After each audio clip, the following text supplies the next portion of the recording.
وامرأته قائمة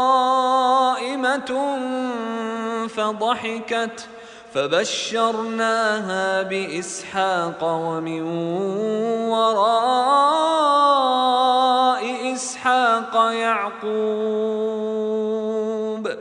اور ان کی بیوی کھڑی تھی، وہ ہنسنے لگی، پس ہم نے اسے اسحاق کی خوشخبری دی اور اسحاق کے بعد یعقوب کی۔ ابراہیم علیہ السلام اور ان کی بیوی دونوں ہی مہمان کی خدمت میں لگے ہوئے تھے۔ ابراہیم بیٹھے تھے اور سارا کھڑی تھیں، کھانے کی چیزیں مہمانوں کے سامنے لا کر رکھ رہی تھیں۔ جب انہوں نے دیکھا کہ ہم نے تو مہمان کی خاطر اتنا سب کچھ کیا ہے اور یہ کیسے مہمان ہیں کہ ہمارا کھانا نہیں کھا رہے ہیں، تو وہ بھی ڈر گئیں۔ لیکن جب انہوں نے اپنی حقیقت بتا دی تو ان کے دل سے بھی خوف جاتا رہا اور خوشی اور حیرت کی وجہ سے ہنس پڑیں کہ جنہیں وہ انسان سمجھ رہی تھیں وہ فرشتے نکلے، اور خوش ہوئیں کہ یہ لوگ کسی شر کی نیت سے ان کے پاس نہیں آئے ہیں۔ بعض مفسرین نے لکھا ہے کہ وہ اس خبر پر خوش ہوئیں کہ یہ لوگ قوم لوط کو ہلاک کرنے کے لیے آئے ہیں، جن کا شر و فساد انتہا کو پہنچ گیا تھا۔ جب ابراہیم اور ان کی بیوی سارا کو معلوم ہو گیا کہ یہ لوگ اللہ کے فرشتے ہیں، تب اللہ نے ان فرشتوں کے ذریعے سارا علیہ السلام کو اسحاق کی اور اسحاق کے بیٹے یعقوب کی خوشخبری دی۔ قالت يا ويلتى أألد وأنا عجوز وهذا بعلي شيخا إن هذا لشيء عجيب. کہنے لگی، ہائے رسوائی، کیا میں بچہ پیدا کروں گی حالانکہ میں بوڑھی ہوں اور یہ میرے شوہر بھی بوڑھے ہیں؟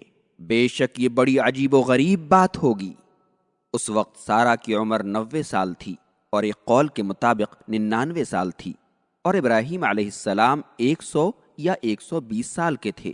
جب اللہ تعالیٰ نے ابراہیم کو ہاجرہ علیہ السلام کے بطن سے اسماعیل عطا کیا تو سارا نے تمنا کی کہ کاش انہیں بھی بیٹا ہوتا، لیکن اپنی کبر سنی کی وجہ سے نا امید تھی۔ اس وقت اللہ تعالیٰ کی رحمت جوش میں آئی اور انہیں بیٹے کی خوشخبری دی تو سارا نے غایت تعجب کی وجہ سے ان فرشتوں سے کہا کہ مجھے لڑکا کیسے ہو سکتا ہے؟ میں تو 90 سال کی بڑھیا ہوں اور میرے شوہر بھی بوڑھے ہیں۔ یہ تو بڑی عجیب و غریب بات ہوگی کہ بوڑھے اور بوڑھی کے ملاپ سے لڑکا پیدا ہو۔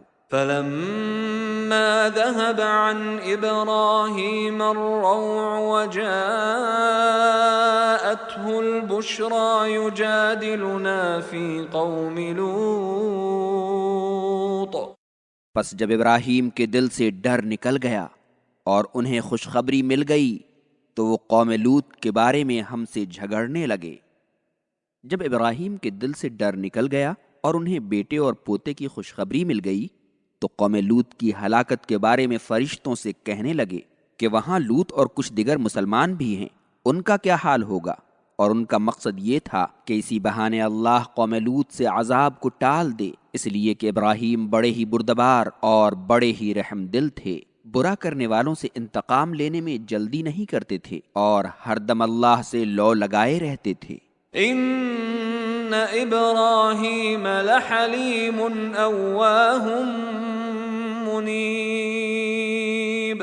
بے شک ابراہیم بردبار، درد مند اور اللہ کی طرف رجوع کرنے والے تھے۔ یا ابراہیم اعرض عن هذا انه قد جاء امر ربک وانهم آتیہم عذاب غیر مردود. اے ابراہیم، آپ اس معاملے میں نہ پڑیے، آپ کے رب کا حکم آ چکا اور بے شک ان پر عذاب آ کر رہے گا جسے روکا نہیں جا سکتا۔ فرشتوں نے ابراہیم علیہ السلام سے کہا کہ اب آپ اس موضوع پر کوئی بات نہ کیجیے، اللہ کا فیصلہ صادر ہو چکا ہے اور ان پر عذاب آ کر رہے گا، کوئی دعا اور کوئی سفارش اسے ٹال نہیں سکتی ہے۔